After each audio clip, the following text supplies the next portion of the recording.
Pozdrav mladino, kako ste? Dobrodošli nazad u podcast Budimo realni, ja sam vaš host Adin Zukić. A ovaj put sa mnom jedan jako specijalan gost, ne samo za mene, već i vjerujem i za mnogo drugih osoba. Njegovo ime je Avda Huseinović. Avda ga, dobrodošao. Hvala, bolje vas našao. Jedan selam i pozdrav svim ljudima koji tebe vjerno prate i radujem se što ćemo danas progovoriti koju.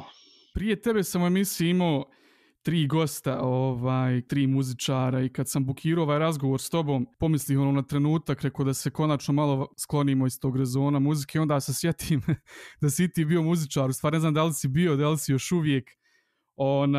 Htio sam te pitati, sam zadovoljan svojom muzičkom karijerom? Pa, moja muzička karijera je trajala u stvari od kad ja znam za sebe i jedan sam od onih koji je faktički još kao maloljetnik profesionalno počeo se baviti muzikom. Sa već nekih 14 godina imao sam i prve snimke i prve autorske radove, što je jako čudno, možda i specifično. Ljudi koji se bave autorskim radom, da li komponovanjem, pisanjem tekstova ili aranžiranjem, uglavnom to počnu raditi u nekoj tamo fazi punoljetstva.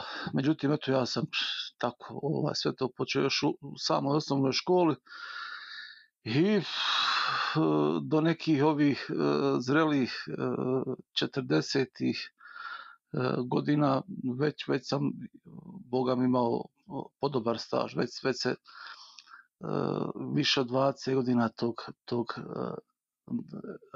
rada na u toj oblasti nakupilo i jesam zadovoljan sam s onim što sam uradio u tih nekih 20 godina koliko sam se profesionalno i efektivno bavio tim pozivom i to je bio poziv gdje sam također na nekoliko frontova jurišao, što solo pjevačka, znači kantautorska karijera, što autorska, producentska, a s druge strane imao sam sreću da nekad u drugoj polovini 90-ih godina, znači u godinama poslije agresije na Bosnu i Hercegovinu, bavim se diskografijom, što je jedan jako specifičan poziv.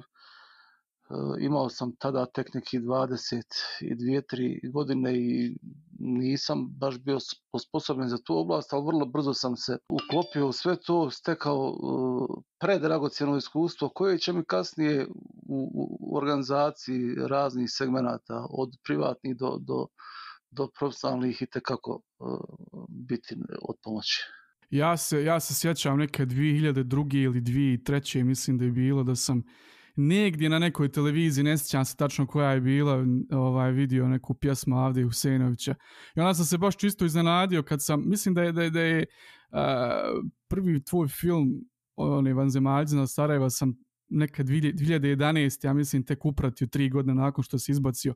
I nisam u prvi mah nisam uopšte mogao da povežem Avdu Huseinovića pjevača i Avdu Huseinovića režisera i idejnog tvorca svih tih, znaš, filmova, pa sam se onako malo iznenadio. Ali me zanima šta misliš da nisi krenuo putanjom stvaralaštva filmova i publikacija.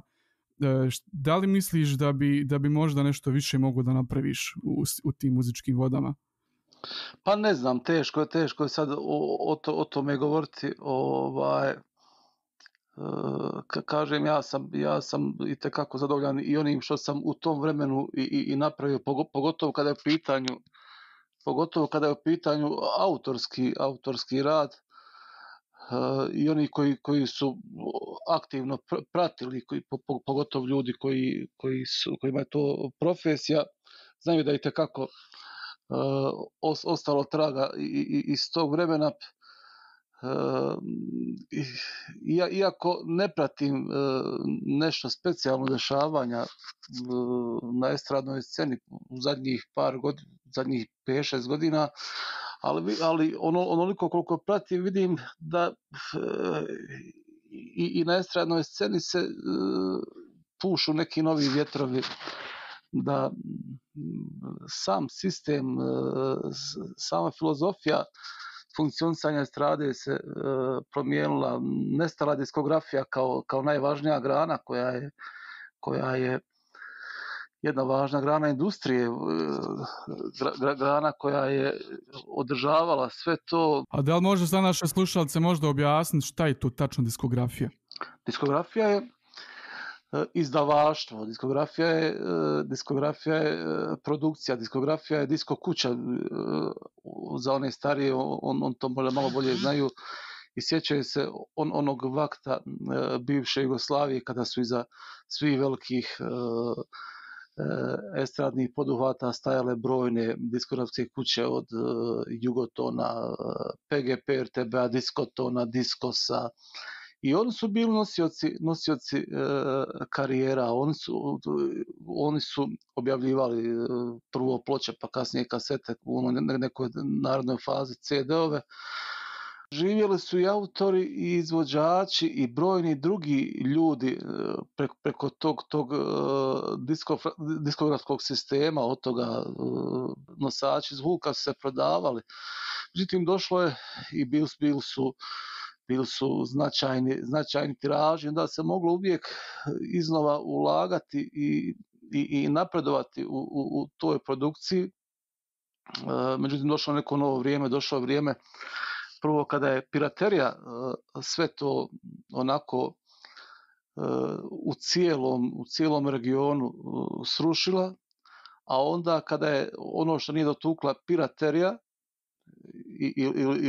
ili nelegalno tržište, crno tržište, onda su to dotukle ove današnje gledane televizije koje su od svega počele praviti isključivo show programe i došlo je vrijeme da je ono sam malo prije pričao, da je diskografija u potpunosti, možemo reći, zbrisana sa scene. Ja se sjećam, bilo je vremena kad su neki pjevači koji nisu posjedovali neke velike glasovne mogućnosti bili jako popularni, znali su, imali su tu sreću da dobiju pjesme koje su izbacivale na površinu. Pjesme su postajale mega hitovi, bila velika država, ogromni tiraži. I tako nije talent uvijek igrao presudnu ulogu kao ni danas. I danas imate pojavu da imate pretalentovanih vanserijskih pjevača koji još uvijek nažalost nemaju svoje lične karte, a lična karta je hit pjesma, Njeno veličanstvo pjesma. Da, ali složit ćemo se da pjevači kvantitativno u vrijeme kad su pjevali u tvoje neko vrijeme, da su mahom bili poznati među ljudima. Danas ima toliko ljudi koji se bave muzikom za koje ljudi ne znaju. Naravno, i to je jedan možda i kuriozitet. Bilo je manje medija, bilo je neuporedivo manje televizija, puno su u nekim segmentima bile važnije lokalne radio stanice. Ljudi su postajali popularni, a da narod nije znao kako čovjek izgleda. Mogao ga vidjeti samo na omotu njegovog albuma u prodavnicama ili ako je taj izvođač dolazi i održavao koncerte u njegovom mjestu, a danas i nevjerojatno da su ti ljudi recimo bili nevjerojatan mamac za publiku. Publika je bila željna susreta s njima, vladale su cijele euforije oko njih, a danas imate bezbroj televizija, brojni izvođači, svaki dan su po 10 ili više puta se pojavljuju na televizijama i drugim medijima, a tako nisu uspjeli pronaći svoje mjesto pod estradnim suncem i često su onako nezapažene ličnosti i u samoj profesiji, a i u sredinama u kojima borave. Dugo sam razmišljao kako da pređemo na ovaj segment tvog posla, tvoje karijere posle muzike, jer vjerujem da svaki nekako razgovor s tobom, sa ljudima koji te ne poznaju, onako stereotipno krene od toga otkud ti u ovom poslu bio si pjevač. Međutim, mislim da je za naše slušalce jako bitno da znaju šta je prethodilo zapravo tom tvom prvom radu vanzemaljcima iznad Sarajeva, odnosno šta te onako inertivno navelo da uradiš taj film i šta te vodilo kasnije poslije tog filma da uradiš ova djela koja su kasnije nastala, od knjiga do filmova. Pa dobro, zasigurno jedan od najpresudnijih momenata jeste da sam ja od 92. do 95. aktivno učestvovao u odbrani grada Sarajeva, da sam bio pripadnik bosanske vojske, da sam opsadu Sarajeva preživio, vidio, svjedočio svemu u tome i to je nešto što je obilježilo naše živote i to će biti ugravirano u nama sve dok hodimo o dunjalučkim prostorima. Ja sam se novinarstvom bavio i ranije, ali u nekom drugom obliku i imao sam određena iskustva. Naravno nisam se bavio ovom vrstom istraživačkog novinarstva, a ono što je prelomilo jeste, pored svega ovoga što sam kazao, jedna noć, i pričao sam više puta o tome, jedna noć u kojoj sam gledao jedan film, dokumentarni film koji se zvao Na Drini grobnica, a znao sam naravno, imao sam predznanja o tome šta je na području Višegrada počinjeno posebno 1992. godine. I onda je taj film tekao u tom pravcu. Autor je sve ono što su stvari srpske snage 1992. godine počinile Bošnjacima htio samo zaokrenuti uloge. Višegrad je predstavio kao grad u kojem su pripadnici armije Republike Bosne i Hercegovine izvršili velike zločine nad srpskim stanovništvom, naravno, što ne odgovara historijskoj istini i znamo već na osnovu brojnih pravosnažnih presuda kakva je ona. I onda sam tako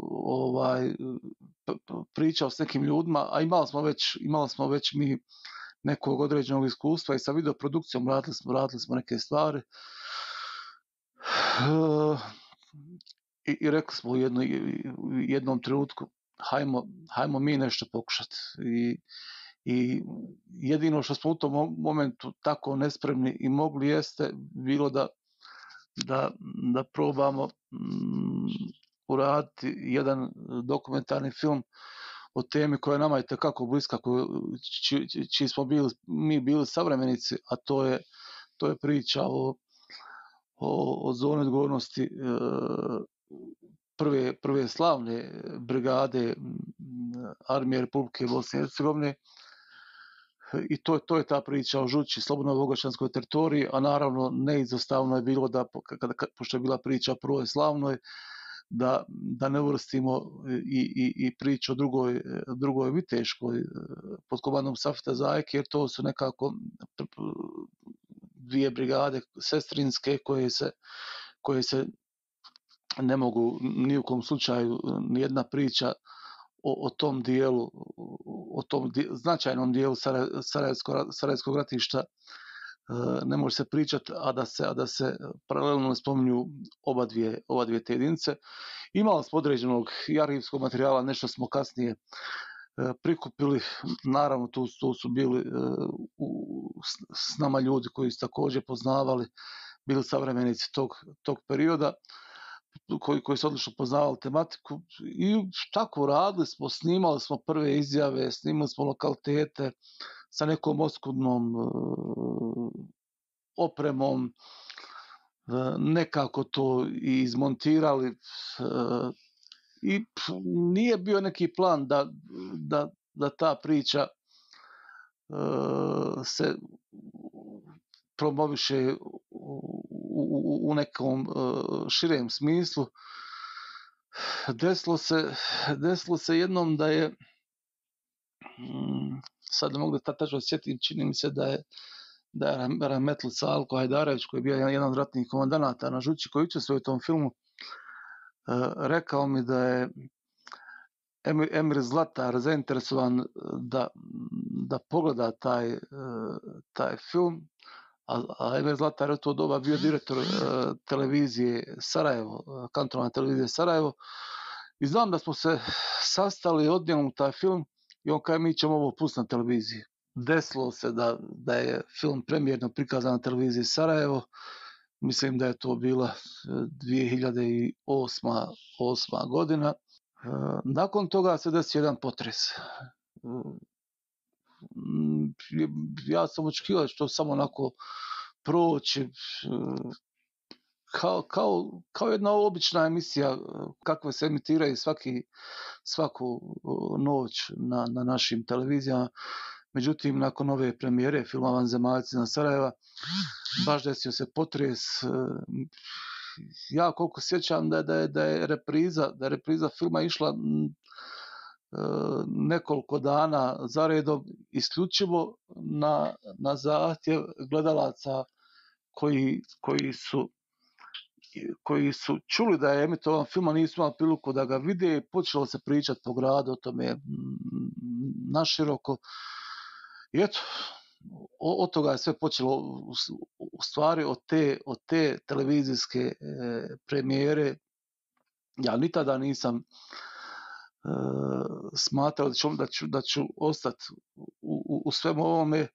Međutim, vrlo brzo je došla ponda da radimo drugu priču, a to je film Krvavi ples po Šeheru. Uradili smo i njega, i on imao veliku gledanost, do duše nije on ponovio popularnost tog prvog filma Vanzemaljci iznad Sarajeva. I lično ja nekad kad pogledam malo u retrovizor iza sebe, sigurno je taj film Krvavi ples po Šeheru film sa kojim sam najmanje zadovoljan općenito, ali ima nešto što me recimo demantuje uvijek kad ja počnem isticati to svoje nezadovoljstvo tim filmom, jeste da je to film koji je odmah nakon premijere uvršten kao jedan od krunskih dokaza tužilaštva, posebnog odjela tužilaštva za ratne zločine Bosne i Hercegovine u procesu Veselnu, Vlahoviću, Batku, pa kasnije Saši Barićanu, kasnije još nekim drugim zločincima kojima je suđeno za zločine na Grbavci, i da on tako donio jednu profesionalnu satisfakciju da je to što smo prikupljali da je itekako doprinijelo pravdi. Čak na osnovu tog filma neki od tih zločinaca su prvi put i detektovani, optuženi, uhapšeni i poslije toga pravosnažno presuđeni. Htio sam te pitat, to što radiš iziskuje brutalno mnogo vremena. Napisat naraciju za film, snimit kadrove, naći materijal, to nije nimalo lako. ali da li financijski možeš ti da podneseš sve to? Pod tim ne mislim sad na financije koje dobijate vi kao produkcija za određeni projekat, već ti lično, pošto znam da to radiš nekomercijalno. Ma rećemo ovako, postoje dvije faze u dosadašnjem našem djelovanju. Recimo ima ta faza možda do 2012. koja meni prilično maglovita, nestvarna, da nemam nekih fotografija sa snimanja, da nemam nekih novinskih članaka, da nemam nekih slika sa premijera. Vrlo bi malo toga moga uopće mislima dotaći, jer tako nekako se sve desilo prebrzo, predinamično, vrlo brzo ja kao nosilac priče sam došao na udar sa svim tim, sa tom početnom euforijom oko filmova. Krenule su tužbe, krenule su neke stvari koje su sve to pratile, ali hoću da kažem, tek negdje od 2014. kad je krenula ova druga faza, gdje smo i produkcijski ojačali, gdje smo koncepcijski to puno bolje utegli. Ta faza je za mene nekako važnija i vidim po rezultatima. To je od filma Na Drini krvavi Višegrad, recimo te 2014. radili smo Na Drini krvavi Višegrad, pa onda Prijedorska polja smrti, Logore smrti, već naredne godine Operacija Sana, Nedovršena pobjeda, film koji evo za koji dan će imati 1.000.000 pregleda. Za dokumentarne filmove kad dođu u tu fazu da imaju 1.000.000 pregleda, to je u rangu kao kad pjesma ima 20 ili 30 pregleda, 1.000.000 pregleda. To je taj omjer. I od te 2014. godine, kažem, produkcijski je došla jedna ozbiljnija faza, stvari bi bila jedna raskrsnica, da li prestati ili ako nastavim sa svim ovim, da totalno moram sistem promijeniti, da to ne smije više biti kućna radinost, da to mora dobiti jedan ozbiljniji prizvuk produkcijski, organizacijski, da to sve mora ići u nekom drugom pravcu, jer već smo počeli prevazilaziti tu neku lokalnu priču, nisu se više radile ove sarajevske priče koje su tu nama na dohvat ruke, nego polako javljao se interes da se uključujemo na područje cijele Bosne i Hercegovine, pa možemo kazati regiona, jer vrlo brzo tamo 2015.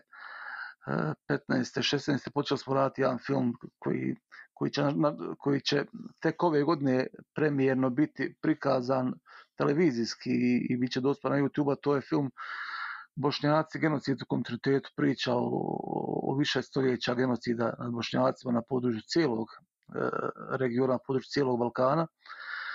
I od tog momenta produkcija je zahtjevan i poduhvat i traži pored svih odricanja, pored svog majstorstva koje čovjek stekne,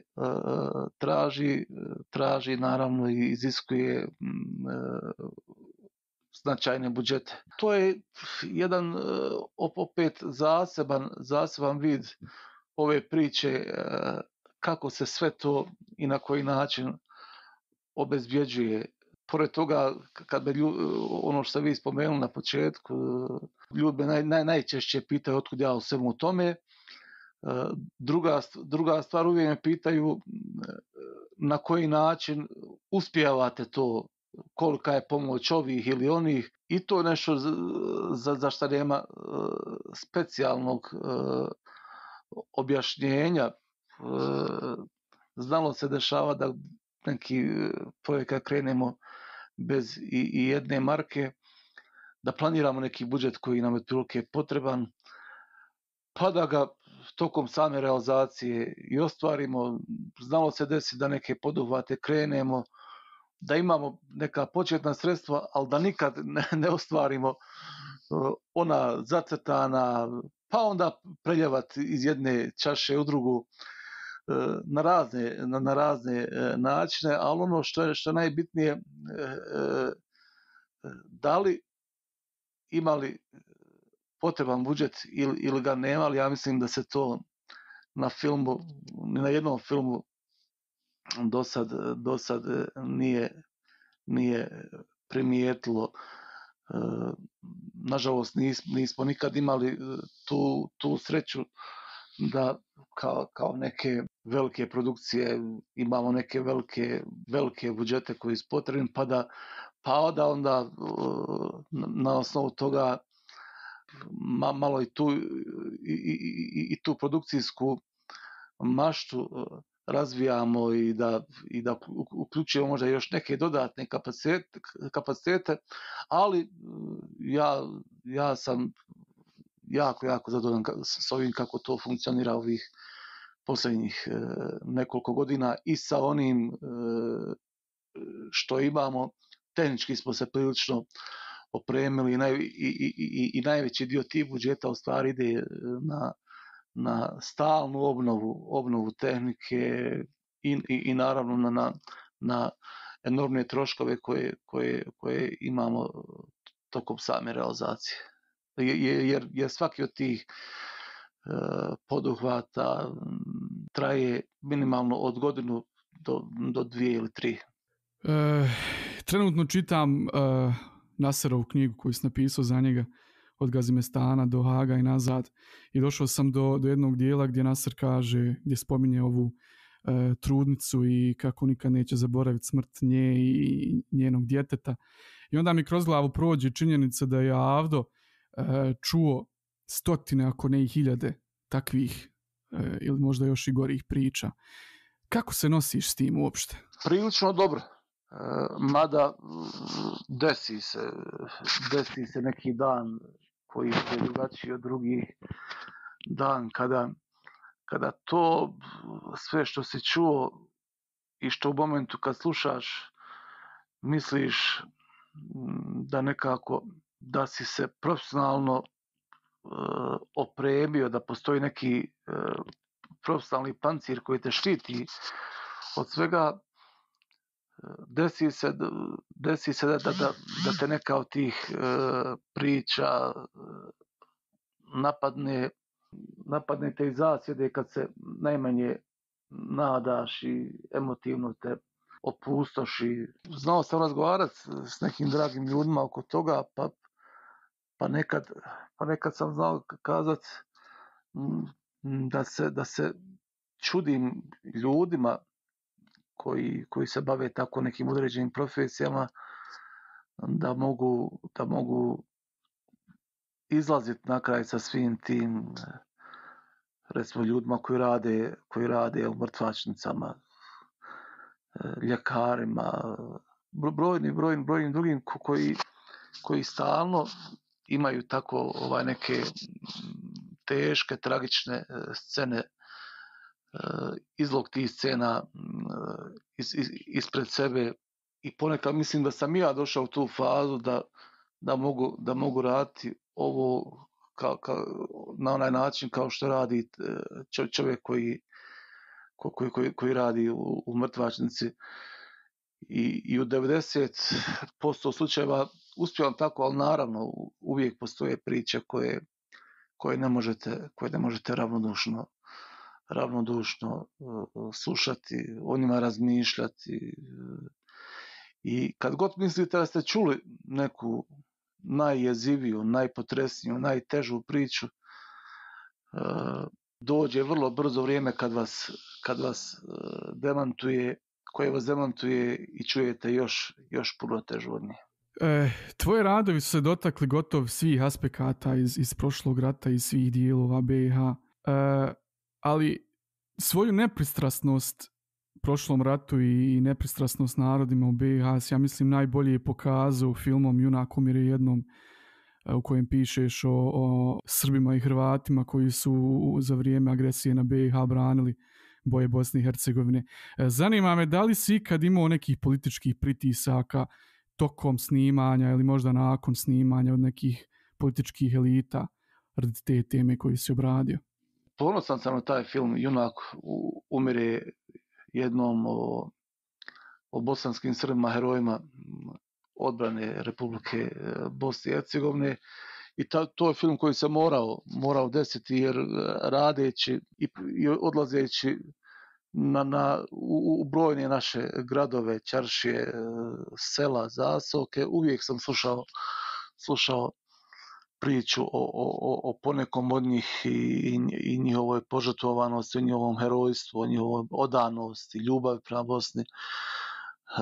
Tako da je, kažem, taj film se morao desiti, on je bio jedan normalan slijed i simbolično je, recimo, taj prvi film Vanzemaljci iznad Sarajeva svi pamte po svjedočenju i učešću u filmu Radeta Zoranovića, borca sa Žući, borca prve slavne brigade armije Republike Bosne i Hercegovine, čovjeka koji je kao ranjenik sa Žući bio i član naše vojno-političke državne delegacije na pregovorima u Ženevi krajem januara 1993. godine. I taj film je, čak kad bi i zanemarili tu njegovu ključnu poruku, a to je da su ljudi, bosanski Srbi, patriote ove zemlje, odbili stati na stranu zla i odbili se priključiti vojsci koja je željela uništiti njihovu domovinu, izbrisati je sa geografske karte, promijeniti joj njeno 1000-godišnje ime i postojanje, odlučili stati na njene bedemene branike. Čak i bez toga taj film je se prepliče sa puno nekih nevjerojatnih, šokantnih detalja, poput one priče o pokojnoj Radi Kovač iz Modrog polja kod Fočanske Jabuke, koja je bila pripadnica Fočanske brigade armije Republike Bosne i Hercegovine, a njen tek punoljetni sin, pripadnik opet Fočanske brigade srpske vojske, i da taj njen sin pogne baš u toj zoni, u toj ratnoj zoni gdje njegova majka nalazi se svega možda nekih kilometara odatle, kao pripadnica one vojske protiv koje će se on boriti i u toj borbi okončati svoj mladi život. Ili nevjerojatna priča o majoru Mihajlu Petroviću, nevjerojatne priče o Mostarcima, bosansko-hercegovačkim Srbima koji su obnašali tako važne pozicije, odlikovani najvećim ratnim priznanjima, a da ne govorimo o Čedi Domuzu, jednom od najvećih heroja naše novije historije. Da li te iko sa bošnjačke strane pritiskao da ne izbacuješ te filmove? Nisam ja nikada,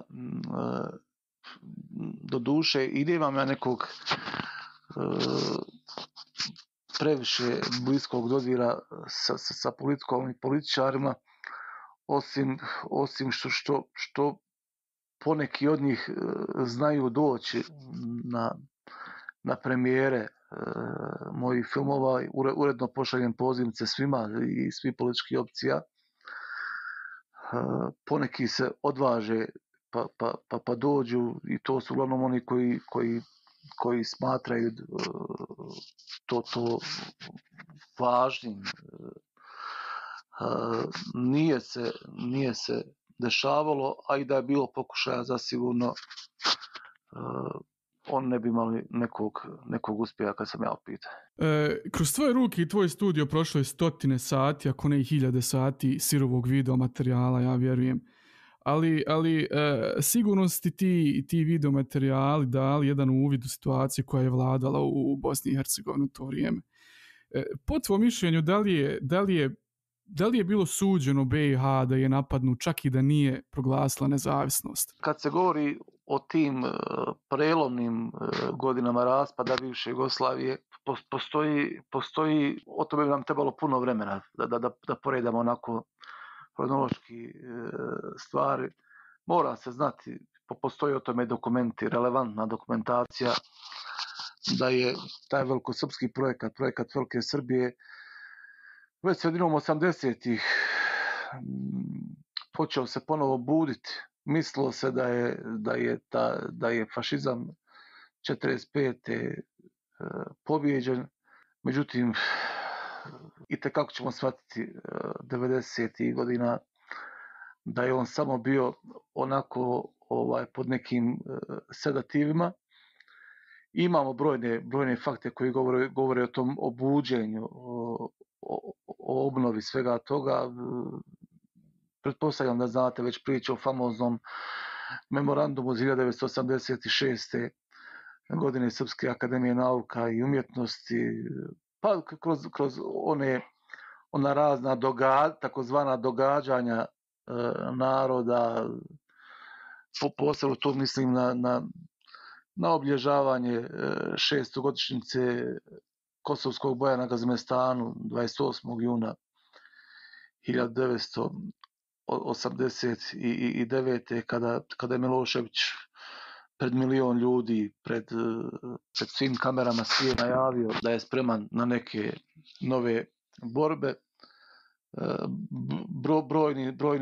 Brojni su fakti koji pokazuju da već 90. godine Srbija mijenja ustav i da je ona faktički promjenom svog ustava prva napustila bivšu zajedničku socijalističku federativnu Republiku Jugoslaviju. 91. izlaze Slovenija i Hrvatska i više ta Jugoslavija naravno nije postojala, nije imala smisla. Šta bi bilo, kad bi bilo, to o tome teško govoriti, ali uvijek treba pogledati krajnji rezultat. Znači, genocidna namjera je postojala, je li tako? U presudi Haškog tribunala, pravosnažnoj presudi za genocid u Srebrenici, kaže se da je postojala genocidna namjera. Nije ona mogla postojati samo 95. Ona je postojala sigurno puno ranije. Na koji način bi bila sprovođena da Bosna nije izglasala svoju nezavisnost? Nama ostaje da nagađamo. Sigurno je da bi Bošnjaci bili masovno mobilisani u tom nekom višegodišnjem neizvjesnom ratu između Srbije i Hrvatske, i sigurno bi oni bili i ta topovsko meso za ostvarivanje Velike Srbije, a da ne govorimo o njihovim ljudskim pravima, o svemu onome što bi se tako legitimno pod navodnicima pod krinkom zaštite ustava te krnje Jugoslavije sprovodilo nad našim narodom.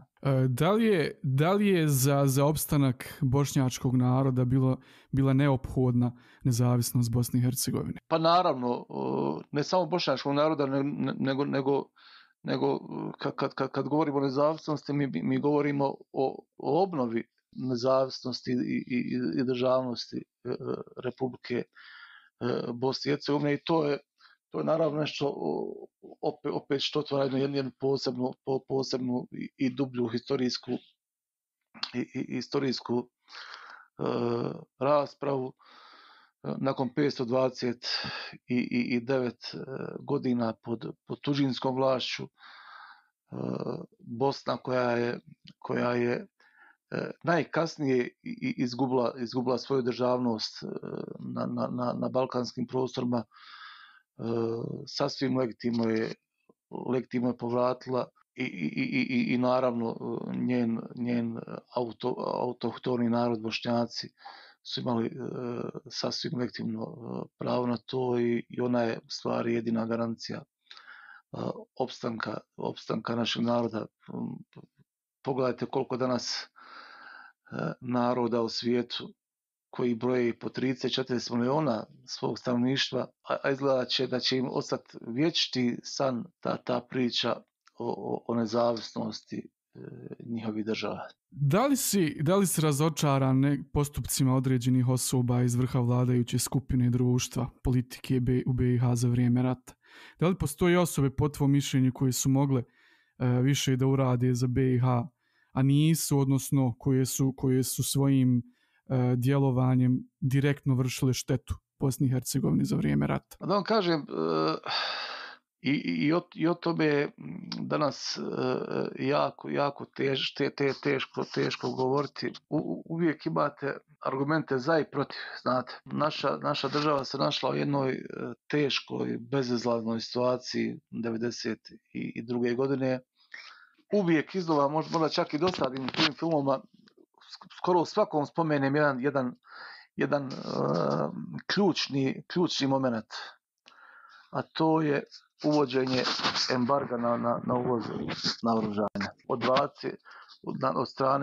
od strane Ujedinjenih nacija, od strane Vijeća sigurnosti. To je od 27. septembra 1991. godine. Sve druge bivše jugoslovenske republike su se našle u puno boljoj poziciji. Taj embargo isključivo je u stvari pogodio buduću odbranu Republike Bosne i Hercegovine. Srbija i Crna Gora su naslijedile sve ono što se taložilo u magacinima bivše Jugoslovenske narodne armije, i ogroman broj toga. Upravo sam ovih dana nešto završavao jednu priču, pa smo statistički tamo našli da je Jugoslovenska narodna armija bosanskim Srbima ostavila oko 800 tenkova samo. A pogledajte, branioci Sarajeva su tokom cijelog perioda opsade imali samo 2.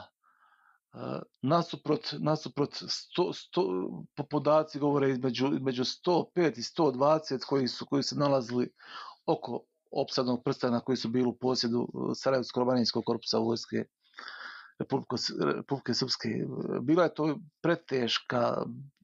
preteška situacija. Sigurno da je bilo ljudi koji se nisu snašli u tom vremenu i prostoru, i mi moramo biti maksimalno iskreni.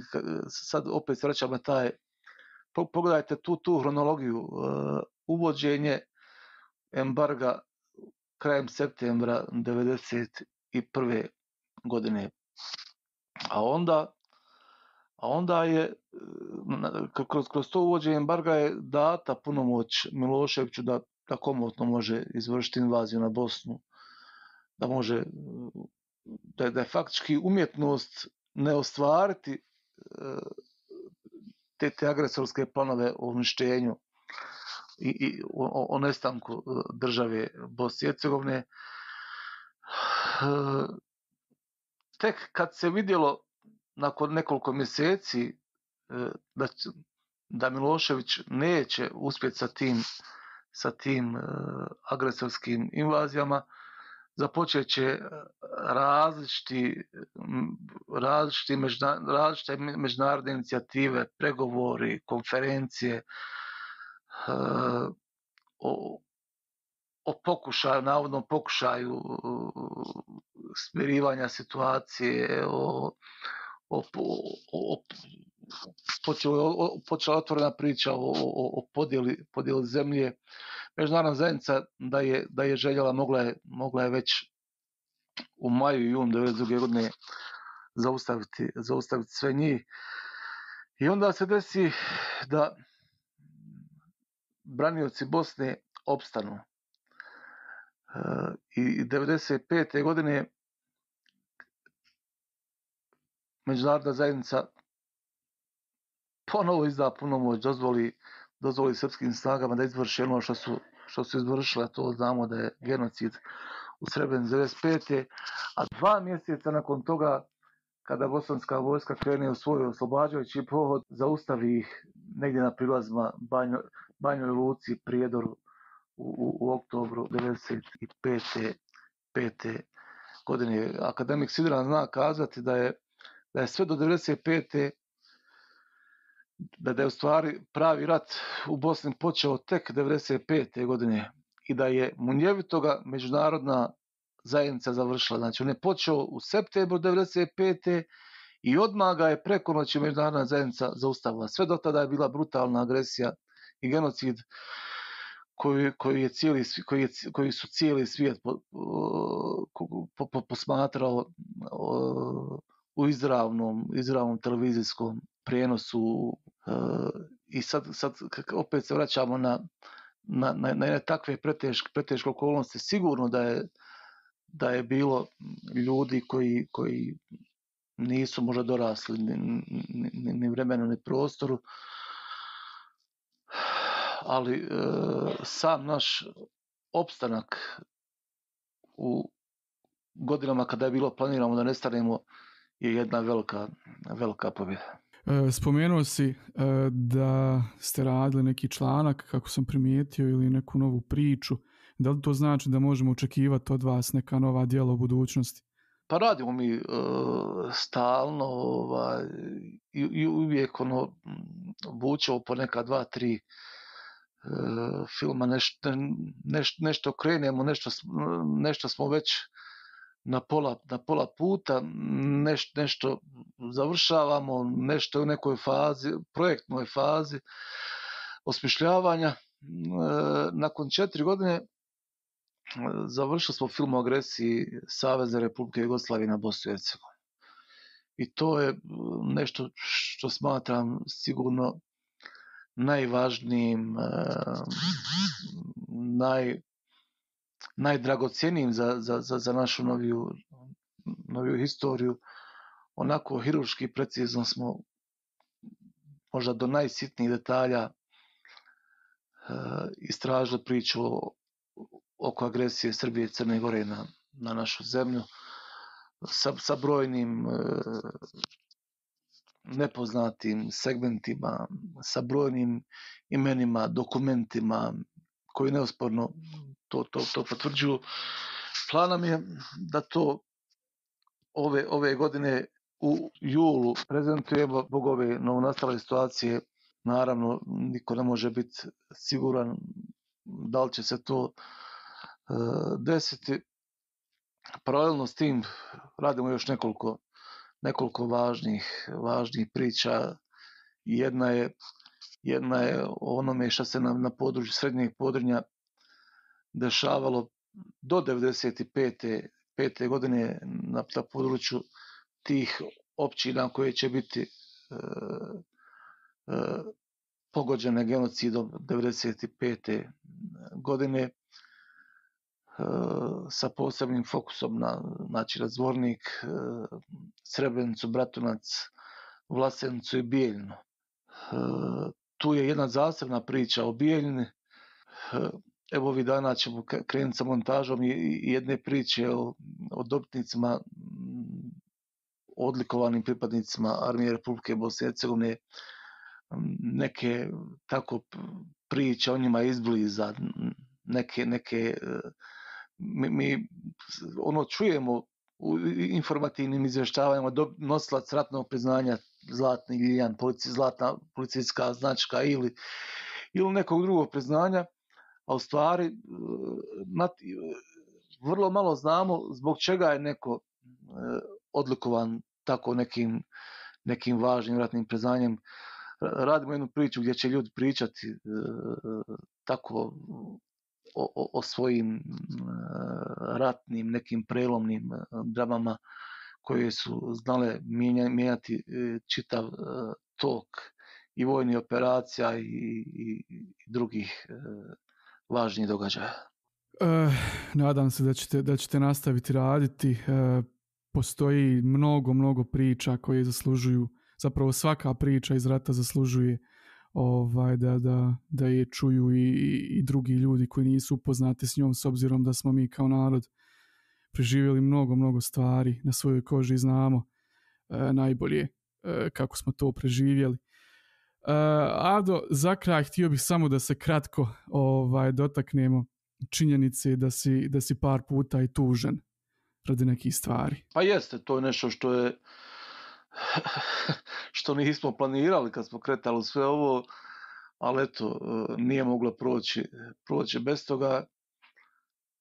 Jednog dana ako doživim da napišem jedan osvrt na dio onoga kroz što smo prolazili radeći sve ovo, sigurno će jedno poglavlje biti posvećeno i tim sudskim procesima i apsurdima koji prate te procese. Recimo, bio sam sigurno prvi čovjek na našim prostorima kojeg je tužio ratni zločinac koji je pravosnažno presuđen za ratne zločine zato što sam pisao tim njegovim ratnim zločinama. Tužio sa izdržavanja zatvorske kazne. Mislim da se to može, da su rijetki takvi slučajevi čak i u svijetu. Možda bi se mogao kandidirati i za Guinnessovu knjigu, jer pogledajte, pišete o čovjeku koji je presuđen na 18 godina za ratni zločin, o zločinima koje je počinio i on vas tuži za to. To je jedan slučaj. Drugi jedan slučaj je bio Sarajevo pred općinskim sudom, kasnije drugostepeno pred kantonalnim, baš za taj film Krvavi ples po Šeheru koji je, pogledajte, na jednom tasu vage on je prevažan da otkrije neke ratne zločince koji su osuđeni na dugogodišnje kazne zatvora, a ovamo je kasnije sankcionisan sa značajnom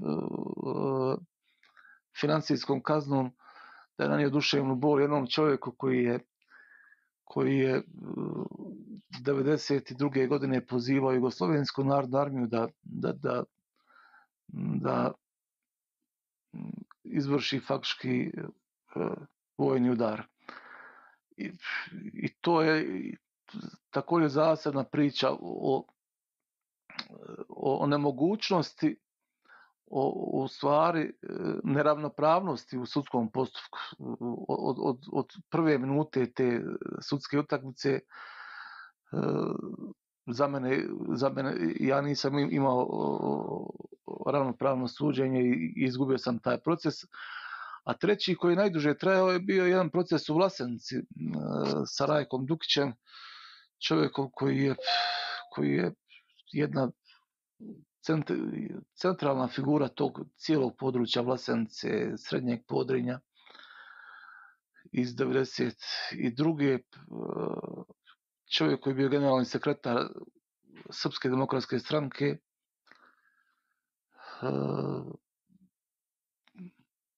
Tužio u Vlasenica dva puta sam ga dobio u Vlasenica pred ovim osnovnim sudom, pa se on žalio na ovome višem sudu u istočnom Sarajevo. Kad smo i tu utakmicu dobili, onda je došla jedna na scenu stupa jedna užasna pojava na našim prostorima, to je ta politička pristrasnost koja je ušla u sudske odaje. On je tužio, posle ta žalba otišla na Vrhovni sud RS-a i taj sud je poništio sve dosadašnje presude i ove Vlasenici i ovo istočnom Sarajevu i presudio bez skoro ikakvog obrazloženja u njegovu korist. Tako da ima svašta. Prilično je to jedna naporna i maglovita priča, ali ja znam da je njen cilj da nam otupi oštricu, da nas zaustavi, spriječi u daljem funkcionisanju, ali za sad nisu uspjeli. Avdo, ti si za mene jedna hodajuća enciklopedija tih informacija koje iskreno vjerujem i žalosno je da se ti stvari nisi prihvatio, vjerovatno bi završili negdje pod tepihom i ja mislim da čak niti nisi svjestan koliko si ti zadužio sve nas, ljude koji pratimo tvoj rad i ljude koji kažemo da smo Bosanci i Hercegovci. To nas sve dovodi do kraja ovog razgovora. Ja bi ti se u prvom redu zahvalio za sve što si uradio za ovu državu, iako vjerujem da nisi lično imao neke koristi od nje. Puno više si uradio za nju od ljudi koji imaju direktnu korist, a koji se proklamaju u nekom velikom patriotizmu i tako dalje. Avdo, hvala ti puno na izdvojenom vremenu, drago mi je, vjerujem da je tvoj raspored predbukiran, ali čast mi je što sam imao priliku da sat vremena pričam s tobom i uživao sam, vjerujem, u svakoj minuti. Pa eto, bilo je meni zadovoljstvo da se u ovim tako nekim novim čudnim vremenima čujemo i razmijenimo mišljenja o nekim tako možda još nekim težim i čudnim vremenima koja su iza nas. Pa evo, malo ću se na ovo što skazao u završnoj riječi reći, kako smo priču smo počeli sa tom nekom, sa tim bještavilom scene, sa estradom. Valjda je to vrijeme tako je bilo zapisano da to bude jedna važna priprema za ovo što će uslijediti.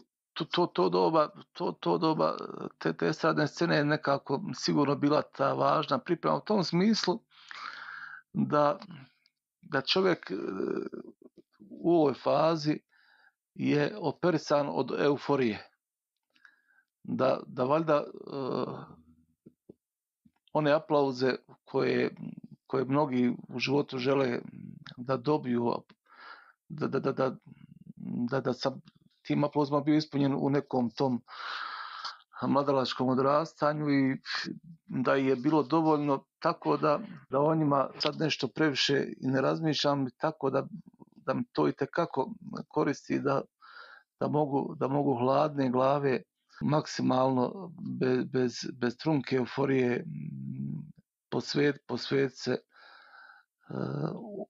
tome da ove priče zasnovane na relevantnim dokumentima, na ispovijestima, teškim ispovijestima ljudi iz tog dramatičnog teškog vremena što bolje se serviraju u ovim današnjim vremenima kada nam i tehnološka produkcijska pomagala itekako idu na ruku.